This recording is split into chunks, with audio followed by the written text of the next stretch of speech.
नमस्कार दोस्तों, मैं कुलदीप कुमार के सर आप सभी का बहुत बहुत स्वागत करता हूं एक नए बिंदु के साथ, एक नए कड़ी के साथ और एक नए टेस्ट के साथ। टेस्ट का बिंदु है हमारा कविता क्या है निबंध। इसका सारांश पहले करवा चुका हूं। कविता क्या है आचार्य रामचंद्र शुक्ल का निबंध है। किसका निबंध है? आचार्य रामचंद्र शुक्ल का। किससे लिया गया है? उनके निबंध संग्रह चिंतामणि से। उनके निबंध संग्रह चिंतामणि से यह लिया गया है। किससे लिया गया है? चिंतामणि से यह लिया गया। चिंतामणि भाग 1 से लिया गया, जिसकी रचना 1939 ईस्वी में हुई थी। तो चलो देखते हैं कविता क्या है निबंध। आचार्य रामचंद्र शुक्ल के निबंध संग्रह चिंतामणि भाग 1 में कुल कितने निबंध है? पहला प्रश्न आप लोगों के सामने है। क्या है पहला प्रश्न? पहला प्रश्न यह है कि आचार्य रामचंद्र शुक्ल के निबंध संग्रह चिंतामणि भाग 1 में कुल कितने निबंध है? तो देखते हैं आपके सामने चारों ऑप्शन आपके सामने हैं। पहला है 15, 17 है, 19 और 21। 15 है, 17 है और 21। कितने निबंध थे? कितने निबंध थे आचार्य रामचंद्र शुक्ल के चिंतामणि भाग 1 में? तो बता देना चाहता हूं कितने निबंध थे। 17 है निबंध। कितने निबंध थे? कुल 17 है निबंध थे। किसमें? आचार्य रामचंद्र शुक्ल के निबंध संग्रह चिंतामणि भाग 1 में। ठीक है, चलो देखते हैं आगे। प्रश्न संख्या 2 क्या है? प्रश्न संख्या 2, तो प्रश्न संख्या 2 है कविता क्या है? कविता क्या है?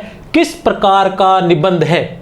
भाव या मनोविकार संबंधी, सैद्धांतिक समीक्षा संबंधी, व्यवहारिक समीक्षा संबंधी, तुलनात्मक समीक्षा संबंधी। कविता क्या है? किस प्रकार का निबंध है? सैद्धांतिक समीक्षा संबंधी। उत्तर है बी, सैद्धांतिक समीक्षा संबंधी।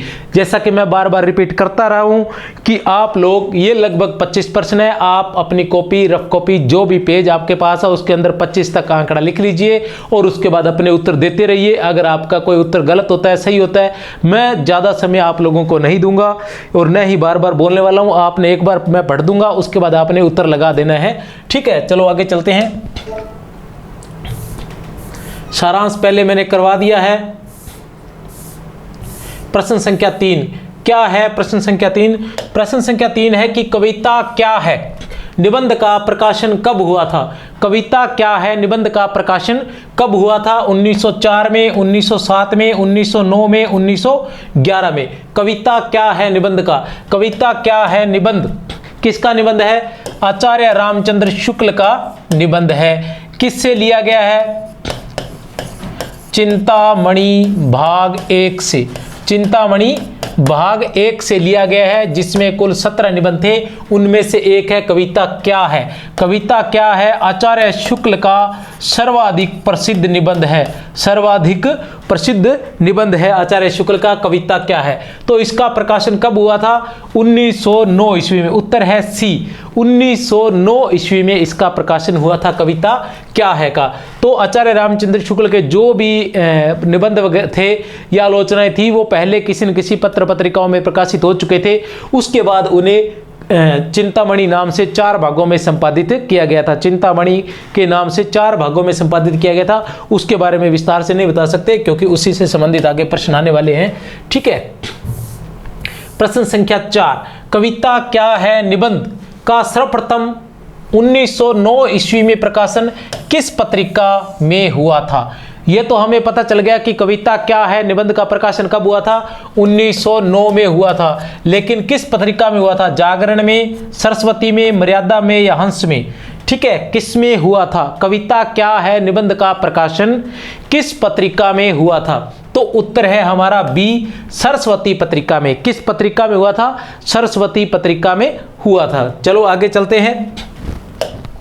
प्रश्न संख्या 5 क्या है? प्रश्न संख्या 5 कि चिंतामणि भाग 1 का प्रकाशन कब हुआ था? चिंतामणि भाग 1 का प्रकाशन कब हुआ था? चिंतामणि भाग 1 के संपादक कौन थे? चिंतामणि भाग 1 के संपादक थे आचार्य रामचंद्र शुक्ल। आचार्य रामचंद्र शुक्ल थे 1929 में, 1930 में, 1939 में या 1983 ईस्वी में। चिंतामणि भाग 1 का प्रकाशन कब हुआ? उत्तर है हमारा सी। उत्तर है हमारा सी, 1939 ईस्वी में।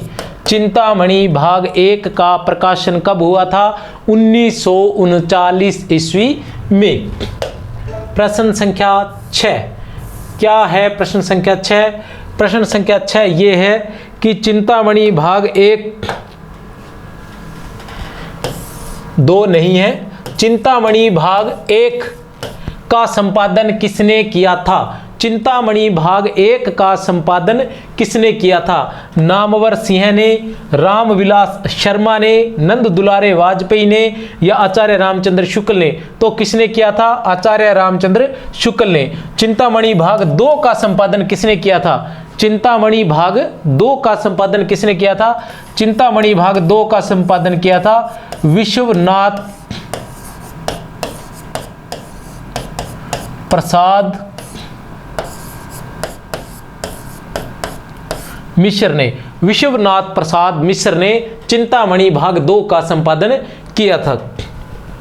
कब किया था? 1945 ईस्वी में। कब किया था? 1945 ईस्वी में विश्वनाथ प्रसाद मिश्र ने। प्रश्न संख्या 6 है, चिंतामणि भाग 1 व 2 के निबंध पहले किस नाम से प्रकाशित हुए थे? चिंतामणि भाग 1 के निबंध पहले किस नाम से, चिंतामणि भाग 1 के निबंध पहले किस नाम से प्रकाशित हुए थे? तो किस नाम से हुए थे? विचार विधि, साहित्य, रसात्मक बोध के विविध स्वरूप, कविता क्या है? तो विचार विधि के नाम से प्रकाशित हुए थे। किस नाम से प्रकाशित हुए थे? विचार विधि के नाम से। बहुत ही महत्वपूर्ण प्रश्न है, ध्यान रखें, याद रखें, ठीक है। उसके बाद आते हैं प्रश्न संख्या 8। क्या है प्रश्न संख्या 8? चिंतामणि भाग 3 का संपादन किसने किया था? चिंतामणि भाग 3 का संपादन किसने किया था? आचार्य रामचंद्र शुक्ल ने, नामवर सिंह ने, कुसुम चतुर्वेदी ने, ओम प्रकाश सिंह ने। किसने किया था चिंतामणि भाग 3 का संपादन? तो चिंतामणि भाग 3 का संपादन किया था नामवर सिंह ने। किसने किया था? नामवर सिंह ने चिंतामणि भाग 3 का संपादन। कब किया था? 1983 ईस्वी में। कब किया था? 1983 ईस्वी में।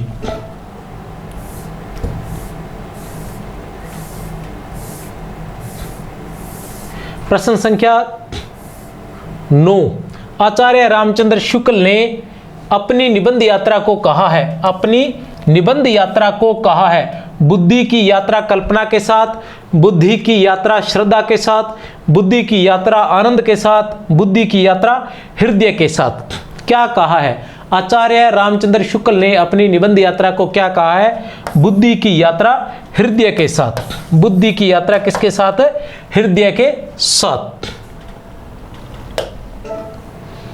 प्रश्न संख्या 10, आचार्य रामचंद्र शुक्ल ने मुक्तक को चुना हुआ गुलदस्ता कहा है। आचार्य रामचंद्र शुक्ल ने मुक्तक को चुना हुआ गुलदस्ता कहा है, तो प्रबंध काव्य को क्या कहा है? आचार्य रामचंद्र शुक्ल ने मुक्तक को चुना हुआ गुलदस्ता कहा है, तो प्रबंध काव्य को क्या कहा है? चुना हुआ फूल, विस्तृत वन स्थली, विशाल उद्यान, मनोहर बगीचा। चुना हुआ फूल, विस्तृत वन स्थली, विशाल उद्यान और मनोहर बगीचा। क्या कहा है? विस्तृत वन स्थली। उत्तर है बी, विस्तृत वनस्थली का है। ये किसके लिए कहा था? ये बिहारी सतसई के लिए कहा था आचार्य रामचंद्र शुक्ल ने। उन्होंने कहा था उनकी प्रशंसा करते हुए, क्योंकि उनकी जो बिहारी सतसई है वो मुक्तक रचना है, तो उन्होंने कहा था कि मुक्तक क्या है? चुना हुआ गुलदस्ता है। मुक्तक क्या है? एक चुना हुआ गुलदस्ता है। और प्रबंध काव्य क्या है? विस्तृत वनस्थली है।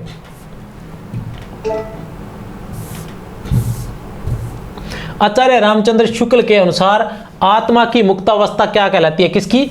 आत्मा की मुक्तावस्था। तो आत्मा की मुक्तावस्था क्या कहलाती है? ज्ञान दशा, रस दशा, कर्म योग या भाव योग। ज्ञान दशा, रस दशा, कर्म योग या भाव योग क्या कहलाती है? आचार्य रामचंद्र शुक्ल के अनुसार आत्मा की मुक्तावस्था, आत्मा की मुक्तावस्था क्या कहलाती है? आत्मा की मुक्तावस्था कहलाती है ज्ञान दशा, ज्ञान दशा। उत्तर है ए, ज्ञान दशा कहलाती है आत्मा की मुक्तावस्था। आचार्य शुक्ल के अनुसार हृदय की मुक्तावस्था क्या कहलाती है? जैसे आत्मा की मुक्तावस्था क्या कहलाती है? ज्ञान दशा, उसी प्रकार हृदय की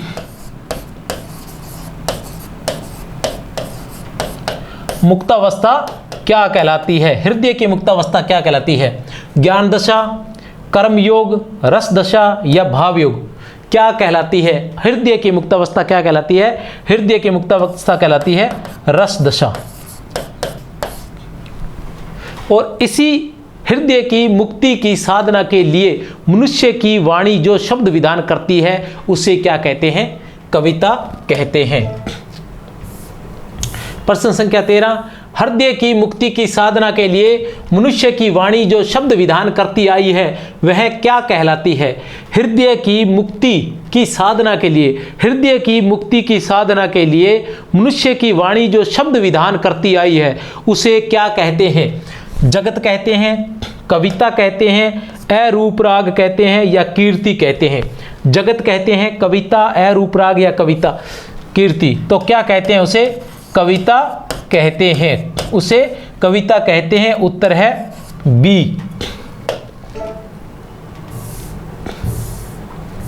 शुक्ल के अनुसार मनुष्य मुक्त हृदय कब हो जाता है? शुक्ल के अनुसार, आचार्य रामचंद्र शुक्ल के अनुसार, या ऐसा कह सकते हैं कि आचार्य रामचंद्र शुक्ल के अनुसार, या कविता क्या है? कविता क्या है निबंध के अनुसार, कविता क्या है निबंध के अनुसार मनुष्य मुक्त हृदय कब हो जाता है? पृथक सत्ता की धारणा से छूटकर, जब मनुष्य को स्वयं का पता न हो, जब मनुष्य अपने भावों को दूसरे के भावों से मिलाता है, या कोई नहीं। तो इसका उत्तर है पृथक सत्ता की धारणा से छूटकर। ए, पृथक सत्ता की धारणा से छूटकर मनुष्य मुक्त हृदय हो जाता है। शुक्ल ने, आचार्य रामचंद्र शुक्ल ने कविता क्या है निबंध में, आचार्य रामचंद्र शुक्ल ने कविता क्या है निबंध में कर्म योग और ज्ञान योग के समकक्ष किसे माना है? शुक्ल ने कर्म योग और ज्ञान योग के समकक्ष किसे माना है? जगत को, कीर्ति की लालसा को, सभ्यता को या भाव योग को? कर्म योग और ज्ञान योग के समकक्ष किसने माना है? आचार्य रामचंद्र शुक्ल ने कविता क्या है निबंध में किसे माना है?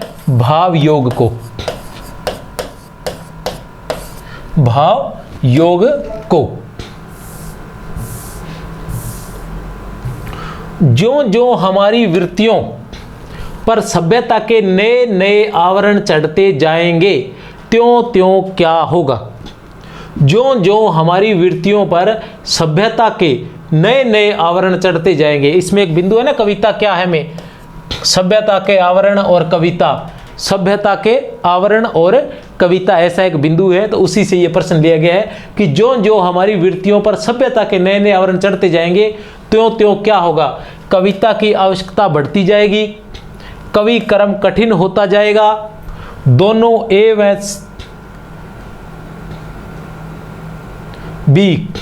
बी दोनों, या कीर्ति की लालसा बढ़ जाएगी। क्या है उत्तर इसका? तो इसका उत्तर है सी, कि त्यों तो क्या होगा? कविता की आवश्यकता भी बढ़ती जाएगी, कविता की आवश्यकता भी बढ़ती जाएगी और कवि कर्म भी कठिन हो जाएगा। कविता की आवश्यकता भी बढ़ती जाएगी और कवि कर्म भी कठिन हो जाएगा।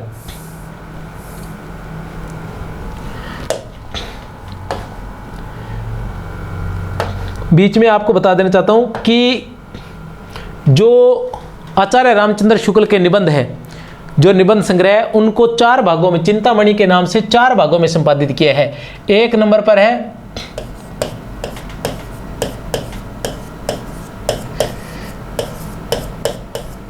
चिंतामणि भाग 1, 2 है चिंतामणि भाग 2,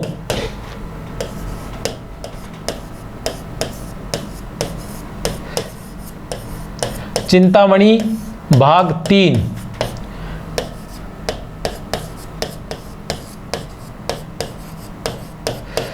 चिंतामणि भाग 4। तो चिंतामणि भाग 1 है, इसका संपादन कब हुआ था? 1939 ईस्वी में। चिंतामणि भाग 2 का 1945 ईस्वी में। चिंतामणि भाग 3 का 1983 ईस्वी में। चिंतामणि भाग 4 का 2002 ईस्वी में। चिंतामणि भाग 1 में कुल 17 निबंध थे। चिंतामणि भाग 2 में सिर्फ 3 निबंध थे। चिंतामणि भाग 3 में 21 निबंध थे। चिंतामणि भाग 4 में 47 निबंध थे। चिंतामणि भाग 4 में 47 निबंध थे। इसका संपादन किसने किया था? शुक्ल ने किया था। चिंतामणि भाग 1 का संपादन आचार्य रामचंद्र शुक्ल ने किया था। चिंतामणि भाग 2 का संपादन किया था विश्वनाथ प्रसाद मिश्र ने।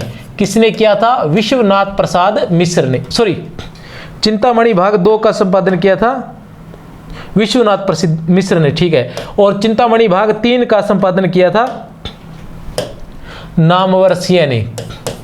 किसने किया था? नामवर सिंह ने। और चिंतामणि भाग 4 का संपादन किया था कुसुम चतुर्वेदी व ओम प्रकाश सिंह ने। वह ओम प्रकाश सिंह ने। ओम प्रकाश सिंह ने। तो ये चिंतामणि के संकलन है। चिंतामणि भाग 1, चिंतामणि भाग 4 भागों में इसका संपादन हुआ था। देखते हैं आगे। निम्न में से संगत कथन है। श्रृंगार के उद्दीपन रूप में जो प्राकृतिक दृश्य लाए जाते हैं, श्रृंगार के उद्दीपन रूप में जो प्राकृतिक दृश्य लाए जाते हैं उनके प्रति रति भाव नहीं होता, नायक या नायिका के प्रति होता है। जब तक भावों से सीधा और पुराना लगाव रखने वाले मूर्त और गोचर रूप न मिलेंगे तब तक काव्य का वास्तविक ढांचा खड़ा न हो सकेगा। मनुष्येतर प्रकृति के बीच के रूप व्यवहार कुछ भीतरी भावों या तथ्यों की भी व्यंजना करते हैं। उपयुक्त सभी, आप देख सकते हैं निम्न में से संगत कथन है। कथन कहां से लिए गए हैं? आचार्य रामचंद्र शुक्ल के निबंध कविता क्या है, ठीक, समीक्षात्मक सैद्धांतिक समीक्षा संबंधी निबंध है। कविता क्या है? सैद्धांतिक समीक्षा संबंधी निबंध है। कविता क्या है? उससे ये कथन लिए गए हैं। आपको ये ध्यान में होना चाहिए कि कौन सा कथन संगत है या तो कौन सा कथन इनमें से संगत है। श्रृंगार के उद्दीपन रूप में जो प्राकृतिक दृश्य लाए जाते हैं उनके प्रति रति भाव नहीं होता, नायक या नायिका के प्रति होता है। तो यह कथन बिल्कुल सही है। दूसरा कथन है बी में, जब तक भावों से सीधा और पुराना लगाव रखने वाले मूर्त और गोचर रूप न मिलेंगे तब तक काव्य का वास्तविक ढांचा खड़ा न हो सकेगा। यह भी सही है। 3 नंबर पर है, मनुष्येतर प्रकृति के बीच के रूप व्यापार कुछ भीतरी भावों या तथ्यों की भी व्यंजना करते हैं। यह भी सही है। अतः उपयुक्त सभी, इसका उत्तर है डी। प्रश्न संख्या 18, जहां कवि अपने सूक्ष्म निरीक्षण द्वारा वस्तुओं के अंग प्रत्यंग वर्ण आकृति, वस्तुओं के अंग प्रत्यंग वर्ण आकृति तथा उनके आसपास की परिस्थिति का परस्पर संश्लिष्ट विवरण देता है। जहां कवि अपने सूक्ष्म निरीक्षण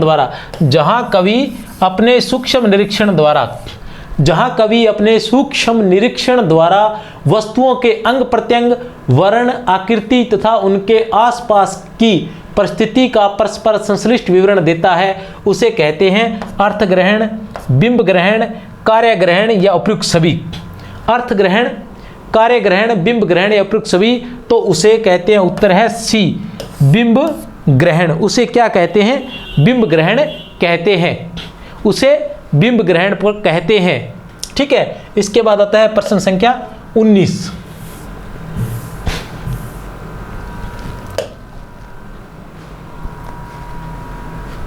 ये एक टेस्ट श्रृंखला लाई गई है संकुल मार्गदर्शन की तरफ से, तो इसमें जल्द से जल्द सभी के सभी टेस्ट करवा दिए जाएंगे। विशेष रूप से वर्तमान में हिंदी व्याख्याता आरपीसी में जो भी टॉपिक लगे हुए हैं उनके लगभग जो कठिन टॉपिक है उनके सभी के लगभग कोशिश की जा रही है कि सभी के टेस्ट उपलब्ध करवा दी जाएगी। जो आप चैनल पर जाकर, और आप सभी से निवेदन है कि अधिक से अधिक संख्या में से शेयर कीजिए ताकि अधिक से अधिक विद्यार्थियों को इसका लाभ पहुँच सके, और सब्सक्राइब कीजिए चैनल को जिन लोगों ने नहीं किया है, और साथ में देखते रहिए, बने रहिए, ताकि हम आप लोगों के ज़्यादा से ज़्यादा मनुष्य अपने भावों, विचारों और व्यापारों को लिए, मनुष्य अपने भावों, विचारों और व्यापारों को लिए दूसरों के भावों, विचारों और व्यापारों के साथ कहीं मिलाता और कहीं लड़ाता हुआ अंत तक चलता है, और इसी को जीना कहते हैं। इसी को क्या कहते हैं? जीना कहते हैं। जिस अनंत रूपात्मक क्षेत्र में यह व्यवसाय चलता रहता है उसका नाम जगत है। उपयुक्त कथन किस रचना से उद्धृत है? उपयुक्त कथन लहरों के राजहंस से, साकेत से, यही सच है से, चिंतामणि से। किस से संकलित है? तो यह कथन किस से संकलित है? चिंतामणि से। तो यहाँ यह बहुत आसान हो जाता है कि चिंतामणि से है, लेकिन ये समस्या तब आती है जब परीक्षा में यह प्रश्न पूछा जाता है और हमारे पाठ्यक्रम में जितनी भी रचनाएं लगी हुई है उन सब के नाम हमें दिए जाते हैं ऑप्शन में, तो तब समस्या हो जाती है कि यह कथन किससे है।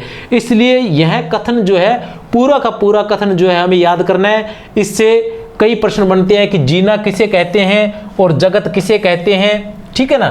मनुष्य क्या करता है? अपने भावों, विचारों और व्यापारों को, मनुष्य अपने भावों, विचारों और व्यापारों को लिए दूसरों के भावों, विचारों और व्यापारों से मिलाता हुआ चलता है, मिलाता हुआ चलता है, और इसी को जीना कहते हैं। और जिस क्षेत्र में यह सब होता है उसे जगत कहते हैं। ऐसा कथन किसमें है? चिंतामणि भाग 1 में। और चिंतामणि 1 भाग में भी क्या है? किसमें है? कविता क्या है निबंध में है।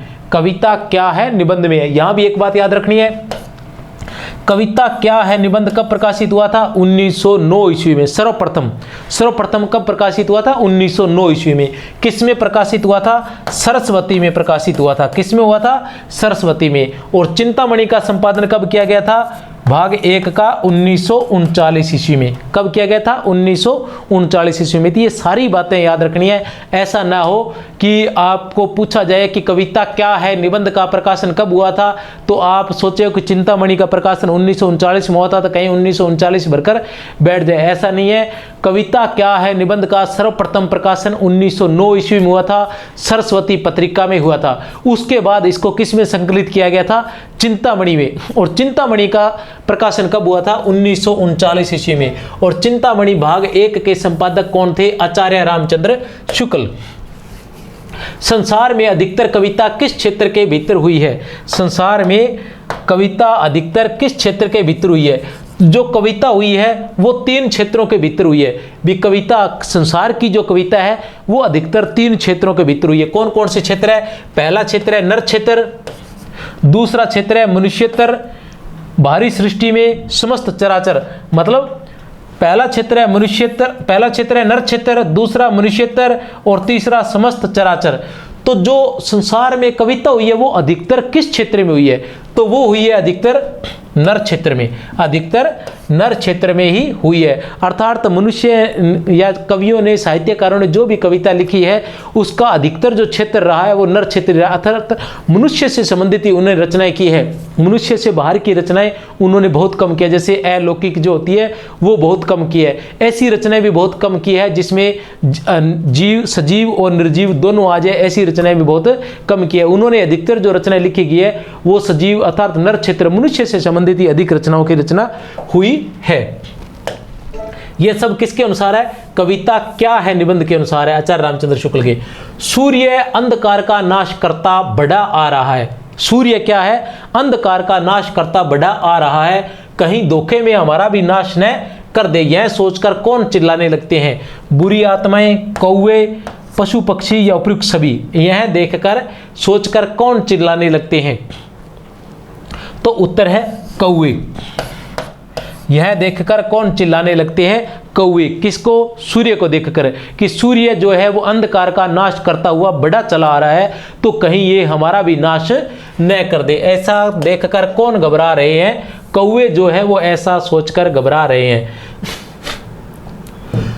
जाने दो हमसे क्या मतलब, चलो अपना काम देखें। जाने दो हमसे क्या मतलब, चलो अपना काम देखें। जाने दो हमसे क्या मतलब, चलो अपना काम देखें। कविता क्या है, निबंध में इसे क्या कहा गया है? मतलब शारीरिक रोग, महाभयानक मानसिक रोग या उपयुक्त सभी। ऐसी स्थिति को, ऐसी स्थिति जिनमें मनुष्य क्या कहता है कि जाने दो, मनुष्य क्या कहता है कि जाने दो हमसे क्या मतलब, जाने दो हमसे क्या मतलब, चलो अपना काम देखें, चलो अपना काम देखें। ऐसी स्थिति मनुष्य में कब होती है और जिन मनुष्यों में ऐसी स्थिति होती है वह क्या कहलाती है? वह कहलाती है मतलब शारीरिक रोग, महाभयानक मानसिक रोग। तो वह क्या कहलाती है? उत्तर है सी, महाभयानक मानसिक रोग कहलाती है। महाभयानक मानसिक रोग क्यों हुआ? क्योंकि मनुष्य की स्वाभाविक प्रवृत्ति है, क्या प्रवृत्ति है? कि परिस्थिति के अनुसार वह अपने भावों का उजागर करता है। परिस्थिति के अनुसार, जब जैसी परिस्थिति होगी वैसा व्यवहार मनुष्य करता है। अगर वह उस परिस्थिति के अनुसार वैसा व्यवहार नहीं कर रहा है तो निश्चित रूप से उसे कहीं न कहीं कोई बीमारी है, और वह बीमारी है उसे महाभयानक मानसिक रोग कहा जा सकता है। कि अगर कहीं अन्याय हो रहा है तो हमारा खून खोलना चाहिए उस अन्याय के विरुद्ध, अगर नहीं खोल रहा है तो यह एक महाभयानक मानसिक बीमारी है। अगर कहीं हमारा अपमान हो रहा है, हमारे साथ अन्याय हो रहा है और हम उसके विरुद्ध आवाज़ नहीं उठाते हैं तो यह भी महाभयानक मानसिक रोग है। अगर कहीं हम दुख देखते हैं, कहीं हम दया देखते हैं और हमारा दिल जो है वो पसीजता नहीं है तो यह भी महाभयानक मानसिक रोग है। हम बुराइयों का मुकाबला नहीं करते, हम बुराइयों को दूर करने का प्रयास नहीं करते, हम किसी दूसरे की सहायता नहीं करते, हम किसी दूसरे के काम नहीं आते हैं, हम हमेशा अपना ही अपना सोचते हैं। तो अपना ही अपना सोचना भी सबसे बड़ी महाभयानक मानसिक बीमारी है। चलो आगे चलते हैं। प्रश्न संख्या 23 क्या है? पुराने धार्मिक लोग उपासना का अर्थ किससे लिया करते थे? पुराने धार्मिक लोग जो है वो उपासना का अर्थ किससे लिया करते थे? कौन? पुराने धार्मिक लोग। उपासना के यहाँ कई अर्थ आएंगे जो मैं इस उत्तर के बाद बताऊंगा आपको।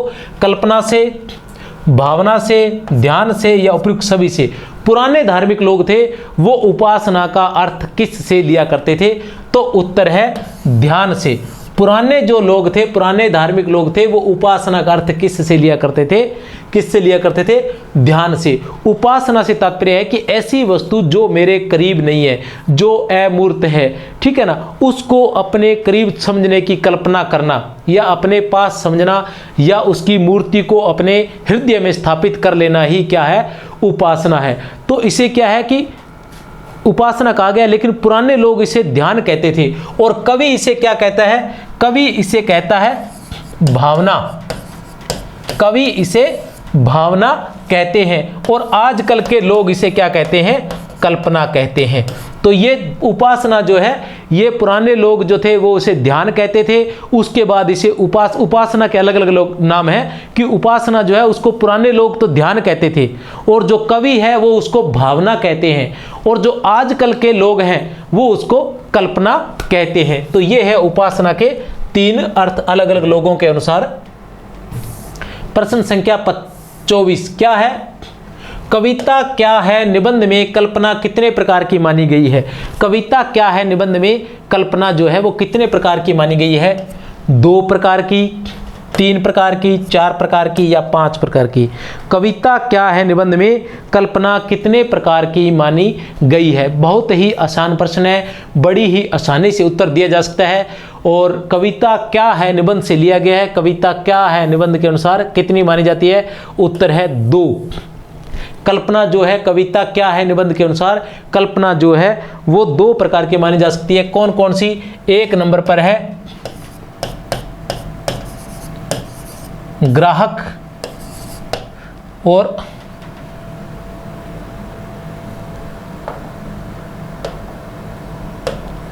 एक नंबर पर है विधायक और 2 नंबर पर है ग्राहक।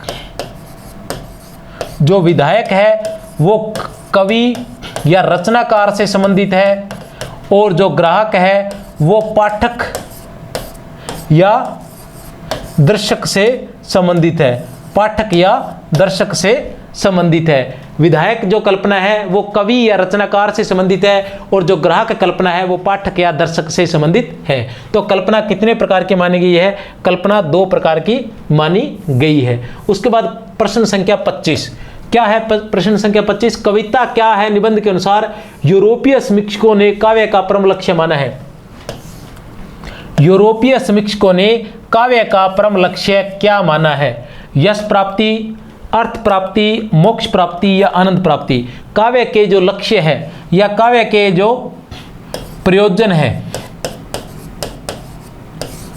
ठीक है, काव्य के प्रयोजन, अलग अलग साहित्यकारों ने अलग अलग प्रयोजन माने हैं। कुछ लोगों ने यश प्राप्ति माना है, कुछ लोगों ने अर्थ प्राप्ति माना है, कुछ लोगों ने यश गान माना है, कुछ लोगों ने भगवत भक्ति माना है।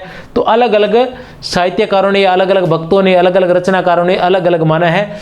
तो जो यूरोपीय समीक्षक है उन्होंने क्या माना है? यूरोपीय समीक्षकों ने तो उन्होंने माना है आनंद प्राप्ति को। आनंद प्राप्ति को ही काव्य का परम लक्ष्य माना है कि जो काव्य है वो आनंद प्रदान करता है, यही उसका परम लक्ष्य है। उसके बाद देखते हैं, शायद पूरा हो चुका है। ये थे कविता क्या है निबंध से 25 प्रश्न। कविता क्या है? आचार्य रामचंद्र शुक्ल कृत चिंतामणि भाग 1 जो 1939 में प्रकाशित हुआ था, संपादित किया गया था आचार्य रामचंद्र शुक्ल द्वारा, जिसमें 17 निबंध थे। उन्हीं में से एक निबंध था कविता क्या है। कविता क्या है जो निबंध है वह आचार्य रामचंद्र शुक्ल के सर्वश्रेष्ठ निबंधों में से माना जाता है। तो इसी के साथ हमारा कविता क्या है का टेस्ट पूर्ण हुआ और इसके बाद दूसरे टेस्ट के लिए तैयार रहिए। बहुत बहुत शुभकामनाएं, बहुत बहुत शुभकामनाएं। विजयी भव।